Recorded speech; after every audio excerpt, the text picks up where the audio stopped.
Assalamualaikum warahmatullahi wabarakatuh. Kami dari kelompok 5 yang beranggotakan Ayu Uli Nurdiana dengan NIM 12304183005 dan Siti Munawarah dengan NIM 12304183028. Di sini kami akan menjelaskan mengenai kerangka analisis wacana. Apa itu kerangka analisis wacana? Menurut Theun A. van Dijk, analisis wacana tidak cukup hanya didasarkan oleh teks semata, karena teks merupakan hasil dari suatu praktek produksi yang sangat perlu untuk diamati juga. Van Dijk membuat kerangka analisis wacana yang dapat didayagunakan. Ia membaginya menjadi 3 tingkatan, yakni struktur makro, superstruktur, dan struktur mikro. Struktur makro mencakup makna keseluruhan dari suatu teks, sehingga dapat dikatakan sebagai gagasan inti, ringkasan, atau yang paling utama dalam sebuah teks. Selayaknya tematik. Yang kemudian superstruktur, yakni skema atau alur dari pendahuluan hingga akhir atau sebuah kerangka teks. Yang berperan dalam struktur ini adalah skematik. Sedangkan yang terakhir yaitu struktur mikro, yang mencakup makna wacana yang dapat diamati dengan menganalisis satuan lingual seperti pilihan kata, kalimat, dan gaya bahasa dari makna lokal yang digunakan oleh suatu teks. Dalam struktur ini terbagi menjadi 4 bagian, yaitu semantik, sintaksis, stilistik, dan retoris. Berikut merupakan bagian kerangka analisis wacana. Silakan diperhatikan. Kemudian, seperti yang kita ketahui, tematik merupakan pengamatan topik atau tema yang diangkat oleh makna global dari suatu teks. Menurut Theun A. van Dijk, mendefinisikan tematik atau topik sebagai struktur makro dari suatu wacana. Elemen tematik menunjuk pada gambaran umum, gagasan inti, atau yang utama dari suatu teks. Dalam wacana, topik menjadi ukuran kejelasan wacana. Wujud topik bisa terbentuk dari frasa atau kalimat yang menjadi inti pembahasan. Kemudian yang terakhir, topik menunjukkan informasi yang paling penting atau inti pesan yang ingin disampaikan oleh komunikator. Kemudian skematik merupakan superstruktur atau skematik yang menggambarkan bentuk umum dari suatu teks. Bagaimana bagian-bagian teks disusun dan diurutkan sehingga membentuk kesatuan arti. Dalam penyajian berita, Van Dijk menyampaikan berita memiliki 2 kategori skema besar, yakni yang pertama, summary, yang terdiri dari elemen headline dan elemen lead. Elemen skema ini merupakan elemen yang dipandang paling penting. Yang kedua, story, yang merupakan isi berita secara keseluruhan.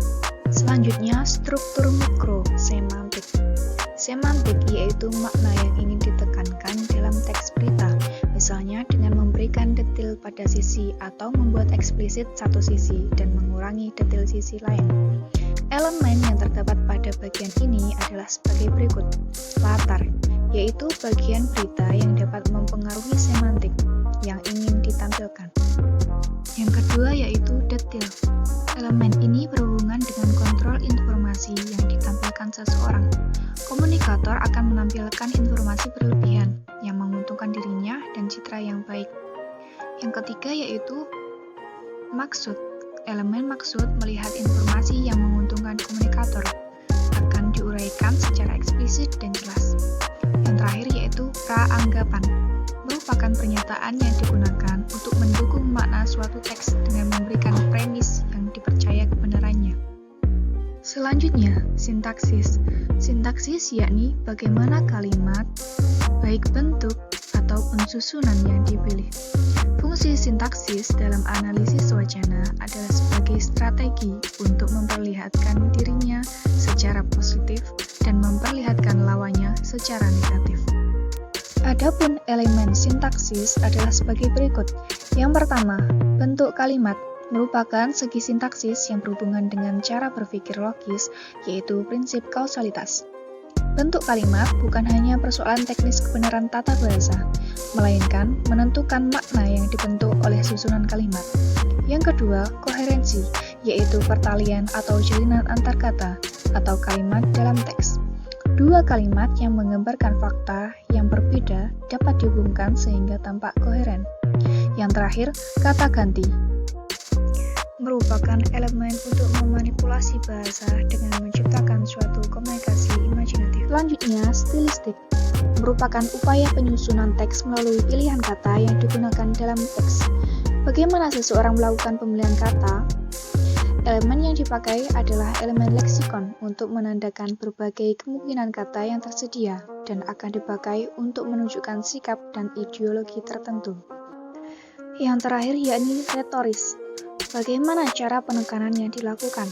Dalam analisis wacana, retoris berfungsi persuasif dan berhubungan erat dengan bagaimana pesan itu disampaikan kepada khalayak. Adapun elemen retoris adalah sebagai berikut. Yang pertama, grafis, merupakan bagian untuk memeriksa apa yang telah ditekankan atau ditonjolkan oleh seseorang yang dapat diamati dari teks. Yang kedua yaitu metafora, elemen yang dimaksudkan sebagai ornamen atau bumbu dari suatu berita. Pemakaian metafora tertentu bisa menjadi petunjuk utama mengerti makna suatu teks. Berikut ini merupakan contoh kerangka analisis wacana. Berita ini berjudul Cerita Sedih Tukang Becak Gagal Umroh Karena Penipuan Abu Durs. Struktur wacana yang pertama yaitu tematik. Tema dari berita ini yaitu kasus penipuan travel umroh. Kerangka yang kedua yaitu skematik. Skema yang pertama mengenai unsur summary, menjelaskan mengenai judul yaitu Cerita Sedih Tukang Becak yang Gagal Umroh Karena Penipuan Travel Abu Durs. Sedangkan unsur lead menjelaskan hal-hal yang mengiringi pembaca seperti penjelasan banyaknya penipuan travel umroh terhadap rakyat kecil. Secara story, isi dan penutup menceritakan kisah sedih seorang tukang becak yang menabung sejak lama untuk umroh dan akhirnya tertipu oleh travel Abu Durs.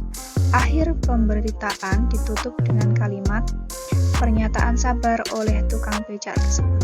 Selanjutnya, struktur mikrosemantik. Yang pertama, unsur latar, membahas tentang sedihnya seorang tukang becak yang tertipu travel Abu Durs. Unsur detail, membahas perjuangan tukang becak yang menabung selama 8 tahun. Unsur maksud, menjelaskan secara eksplisit kekejaman pihak travel. Unsur praanggapan, menjelaskan kerugian-kerugian dari pihak agen travel dan jamaah. Struktur mikrosintaksis. Yang pertama, unsur bentuk kalimat. Dari opini ini adalah menjelaskan pola deduktif karena menampilkan unsur penipuannya menonjol dan kemudian diperjelas dengan kalimat penjelas. Unsur koherensi yang terlihat dari pernyataan Azizah dan Umar yang saling berkaitan. Selanjutnya, unsur kata ganti menjelaskan kita sebagai pengganti Azizah sebagai agen travel.